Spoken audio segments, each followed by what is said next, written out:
Fue como había dicho. Tignor mantuvo su promesa. Rebeca no lo había puesto en duda. Aquí estará segura.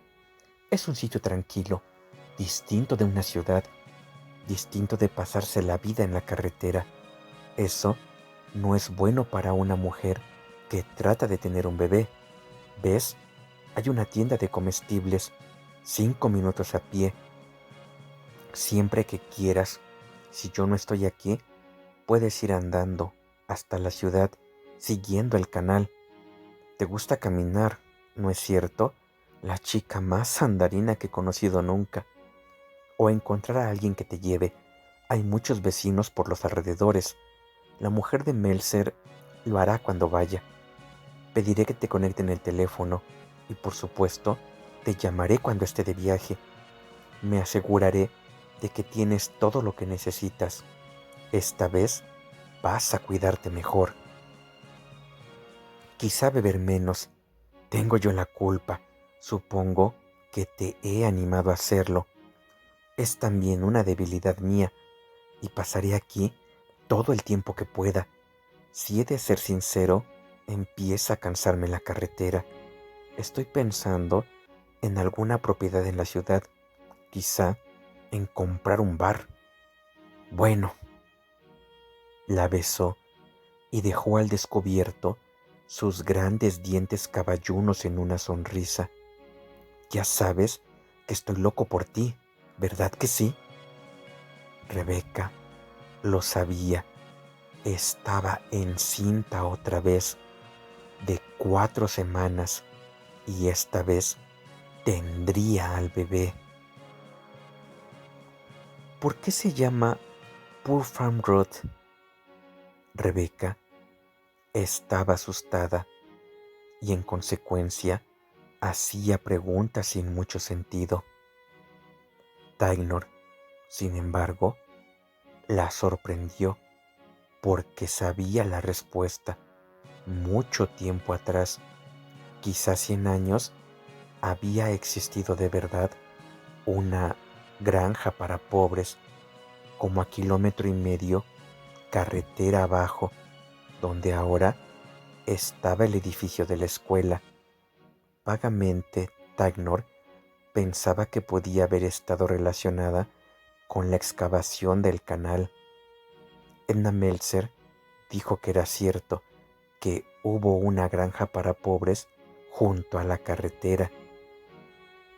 La recuerdo muy bien de cuando yo era pequeña, ancianos en su mayor parte, que enfermaban o eran demasiado viejos y no podían trabajar sus tierras y tenían que venderlas por poco dinero. No existía la asistencia que tenemos ahora para ocuparse de la gente. No había impuesto sobre la renta, ni seguridad social, ni nada por el estilo. La señora Meltzer lanzó un bufido que podía significar su descontento con que la vida hubiera sido alguna vez tan cruel, o por el contrario, lo mal que le parecía que se mimara tanto a la gente en los tiempos modernos. Era una mujer robusta, con cara de torta, ojillos penetrantes y aire maternal que parecía sorber el oxígeno de la habitación. Los Meltzer, los vecinos más próximos de Rebecca en Poor Farm Road, vivían aproximadamente a medio kilómetro. El señor Meltzer era el propietario de Meltzer's Gas and Auto Repair y tenía un gran cartel de eso en letras rojas redondas delante de su garage. Existía cierto tipo de relación entre Meltzer y Niles Tignor, aunque Rebecca no la había descubierto. Los dos se conocían sin ser exactamente amigos. Ten cuidado de no pegar la hebra con la vieja, ¿eh? Una bruja como esa, los hijos mayores ya, querrá preguntarte todo tipo de cosas que no son asunto suyo. ¿Te enteras? Pero tú ya sabes lo que tienes que hacer, imagino. Tainor le acarició la cabeza, el pelo. Desde el aborto espontáneo había sido amable con ella y paciente, pero Rebeca ya no hablaba con nadie de manera despreocupada. Tanto daba que Tainor estuviera presente como que se hubiera marchado. Era una vieja granja destartalada al final de un camino de tierra, ni mucho menos el sitio donde uno esperaría que viviese Niles Tainor. Rebeca se había imaginado una casa o un apartamento alquilados en una de las ciudades preferidas de Tainor, vivir al menos en Chautauqua Falls y no en un lugar apartado en medio del campo. Tainor decía una y otra vez: bonita, ¿verdad? Sin nadie que nos moleste. No se veía ningún otro edificio desde las ventanas del piso alto, ni tampoco la carretera, estrecha y de grava, a excepción de la nube de humo que se alzaba despacio por el este. No habría sido posible adivinar en qué dirección estaba Chautauqua Falls. Todo lo que quedaba de las 45 hectáreas originales de la granja eran unos cuantos campos y pastos abandonados, un enil de color rojo descolorido que se estaba cayendo, varios cobertizos y un pozo de piedra de 10 metros de profundidad que proporcionaba un agua tan fría que a uno le dolía la boca y que sabía ligeramente a metal. Es muy hermosa, Tainor. Seremos muy felices. Desde el camino de entrada, la granja resultaba impresionante, bordeada por ásperos tejos violentos, pero de cerca estaba claramente venida menos, necesitada de reparaciones. Sin embargo, cuando Tainor estaba en casa, aunque él no la llamaba su casa, parecía encontrarse de excelente buen humor. Se comía los platos que Rebeca, presa del nerviosismo, le preparaba con recetas sacadas de libros de cocina. Tainor era fácil de contentar. Carne, carne, carne. Y siempre patatas en puré, al horno, cocidas. Cuando estaba de humor gastoso, llevaba a Rebeca a Chautauqua Falls para comprar suministros.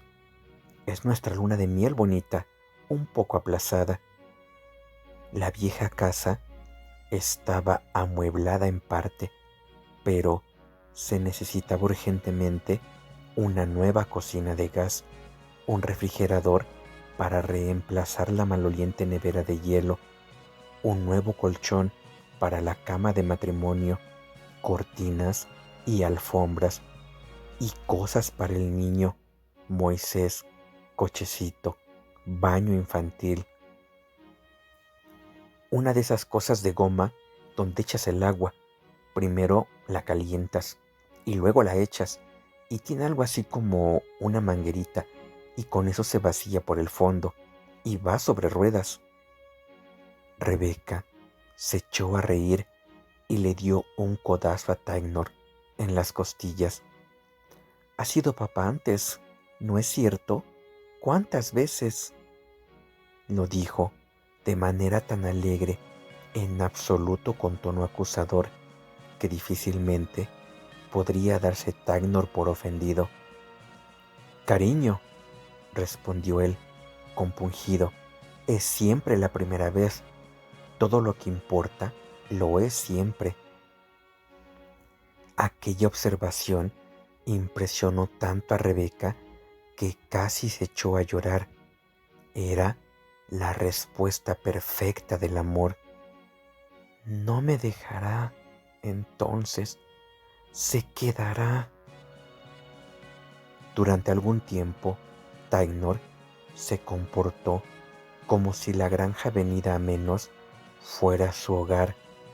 Quizá no mintiera cuando afirmaba que se había cansado de viajar, quizá se había cansado de la competencia salvaje, aunque incluso si oficialmente estaba en casa, desaparecía con frecuencia para lo que llamaba viajes de un día, salida muy de mañana, regreso después de oscurecer. Rebeca llegó a preguntarse si seguía siendo representante de la fábrica de cerveza Black Horse. Tagnor era un hombre de secretos, como uno de esos fuegos que arden lentamente bajo tierra durante semanas, meses, años. Rebeca quería creer que un día iba a sorprenderla con una casa que habría comprado para ellos, una casa propia en la ciudad. Tagnor era como una gran luna de rostro maltrecho en el cielo nocturno, y solo veías la parte brillantemente iluminada, resplandeciente como una moneda, pero sabías que había otro lado, oscuro y secreto. Los dos lados de la luna, marcada de viruela, eran simultáneos, pero querías pensar, como una niñita, que solo existía la parte iluminada. Se propone dejarme. No, me quiere, lo ha prometido. Desde el aborto de Rebeca y de la fiebre que había tenido después durante días, los sentimientos entre Tagnor y ella habían cambiado sutilmente. Tagnor ya no era tan jovial, ya no reía tan a carcajadas, ni era tan corriente que le diera un empujón, ni que la zarandeara. Raras veces la tocaba, excepto cuando estaban en la cama. Rebeca veía que la mirada, entornando los ojos, como si fuera un enigma para él, y no le gustaran los enigmas. Estaba arrepentido y, sin embargo, todavía indignado, porque Tainor no era un hombre que olvidara sus indignaciones. Y es que Rebeca había causado el aborto con su comportamiento irresponsable. Hablar de Tainor con una camarera, ayudar a una camarera a hacer la habitación, siendo como era la señora de Niles Tainor y obligada a mantener su dignidad. En el aislamiento de Poor Farm Road, Rebeca acabaría por pensar que su conducta debía de haber tenido alguna lógica, de la misma manera que de niña se había mantenido lejos de la vieja casa del cementerio y gracias a ello se había salvado de lo que podía haberle sucedido aquel último día. Era imposible que supiera lo que estaba haciendo y, sin embargo, una parte de ella, con la astucia de un animalito atrapado que se roe la pata para salvarse, lo había sabido, porque Niles hijo nacería.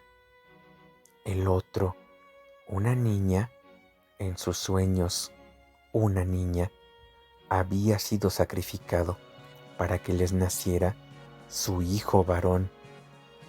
El doctor Rice se lo explicó.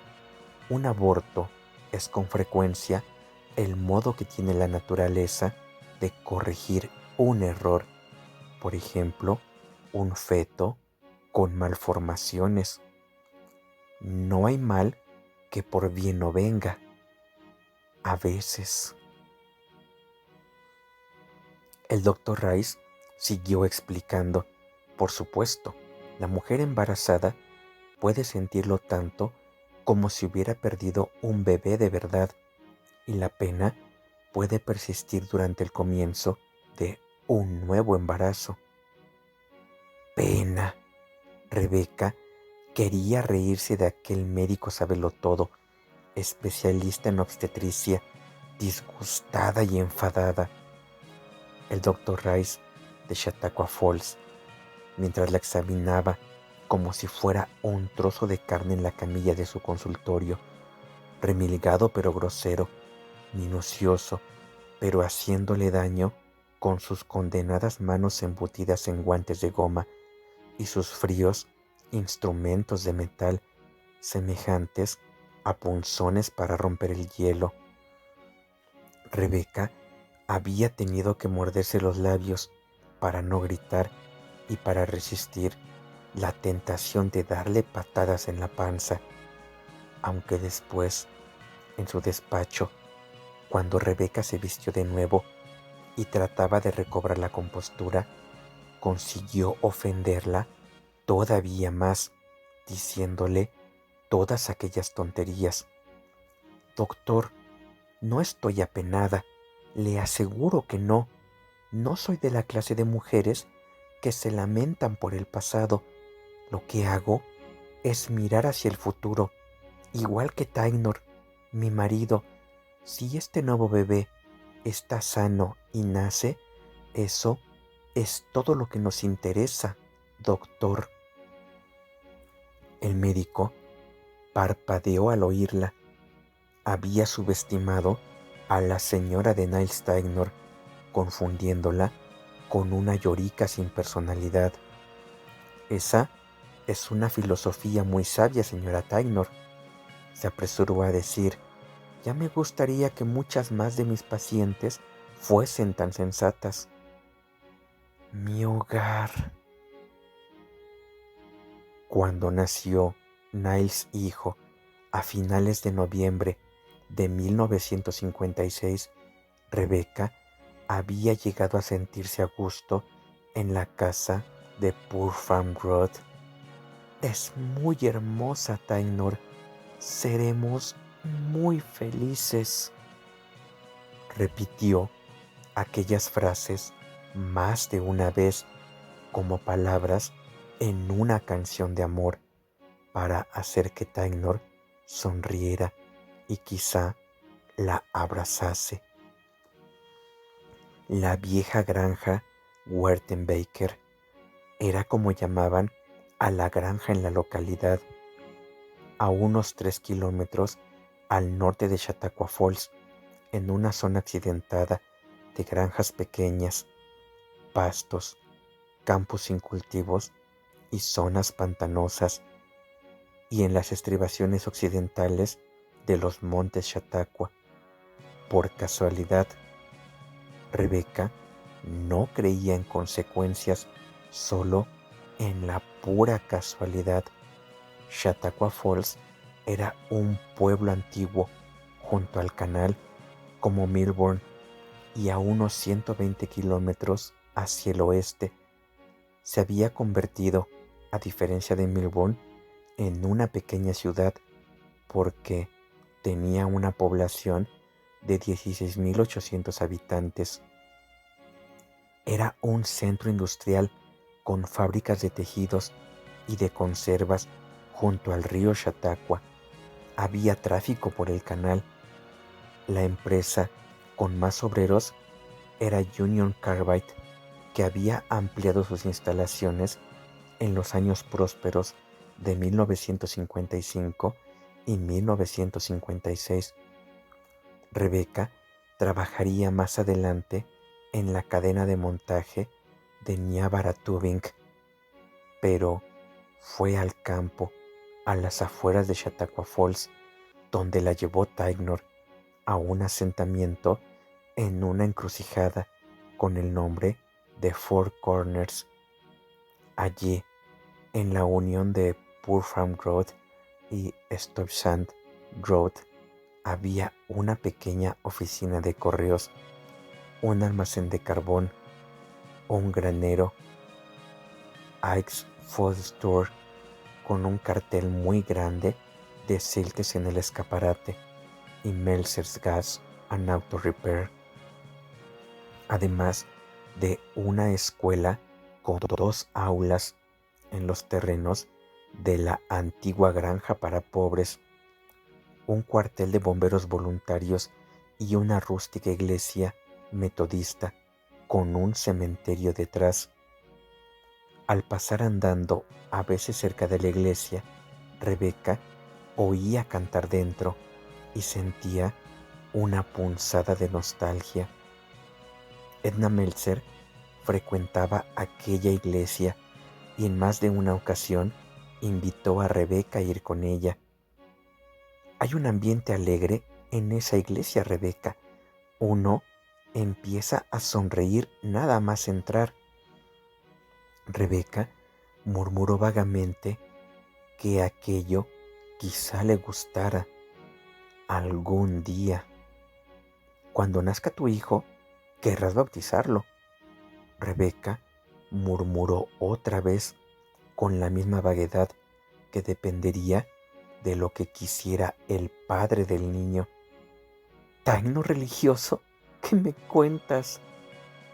La señora Meltzer sorprendió a Rebecca por su manera de reírse, como si conociese muy bien a Tainor. Rebecca frunció el ceño, incómoda. ¿Tu gente, Rebecca, qué religión practicaba? La señora Meltzer le planteó la pregunta de una agradable manera desenfadada, como si acabara de pensar en ello.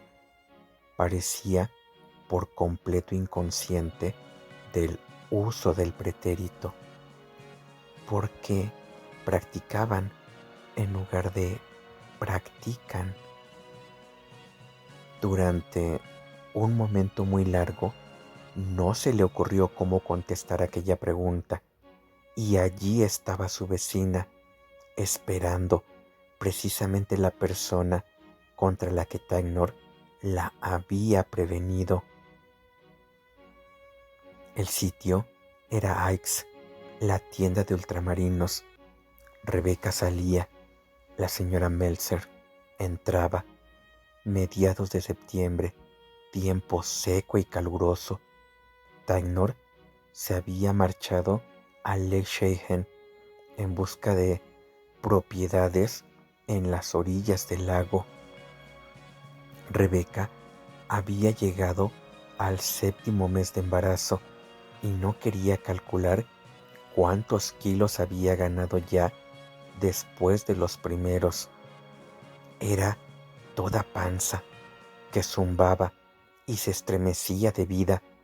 Tenía la cabeza tan vacía como una nevera arrojada en un vertedero. Sin decir ni una palabra más a Edna Meltzer, Rebecca salió de la tienda. La campanilla encima de la puerta sonó con violencia tras ella.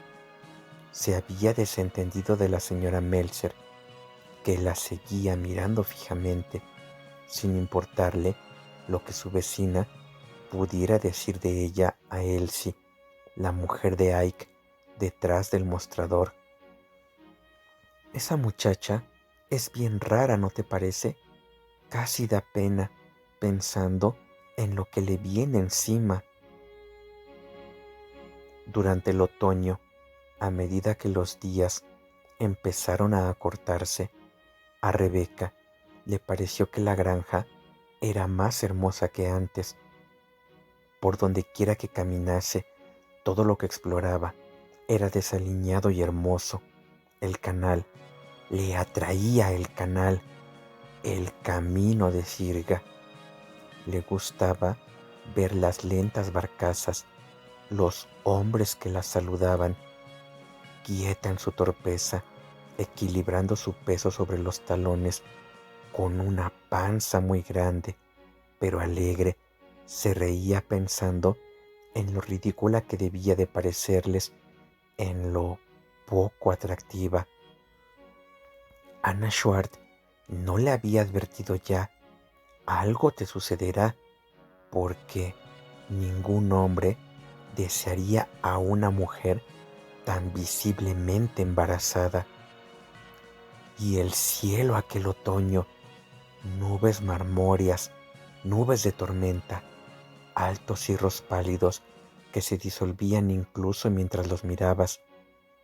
Rebeca los contemplaba durante largos minutos de ensoñación, las manos unidas encima del vientre. El próximo lo podrás tener. En su cama, en la vieja granja Wertenbaker de Poor Farm Road, Tagnor apretó la cara contra su panza, tensa y caliente. Le sobó los muslos y las nalgas, le sobó los pechos. Tenía celos de la criatura que se amamantaría de aquellos pechos. Cuando regresó a la casa, no quiso hablar de dónde había estado. Le dijo a Rebeca que no se había casado con ella para que le hiciera preguntas. Ella solo quiso saber cuánto tiempo había estado conduciendo y si tenía hambre. Sintió que la miraba con desagrado, el vientre enorme que interfería con el acto sexual, pero de todos modos quería tocarla. No podía quitarle las manos de encima. Le sobó la pelvis, el hirsuto vello público que se le extendía hacia el ombligo. Le apretó tanto el oído contra el vientre que le hizo daño y aseguró oír los latidos del bebé.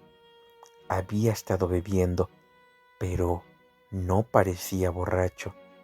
Dijo dolorido: me echaron cuando era bebé. No creas que no lo pensaba, que los encontraría con el tiempo y se lo haría pagar. Entró en la habitación de hotel donde Rebeca sangró, manchando varias toallas dobladas, además de papel higiénico y Kleenex. Fue ella quien consoló a Taynor. No es culpa tuya, no es culpa tuya.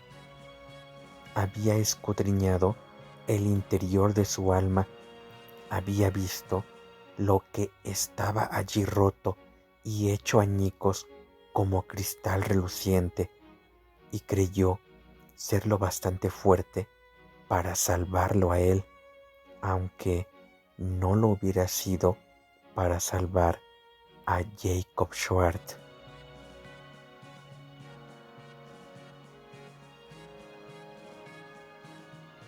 Capítulo 39.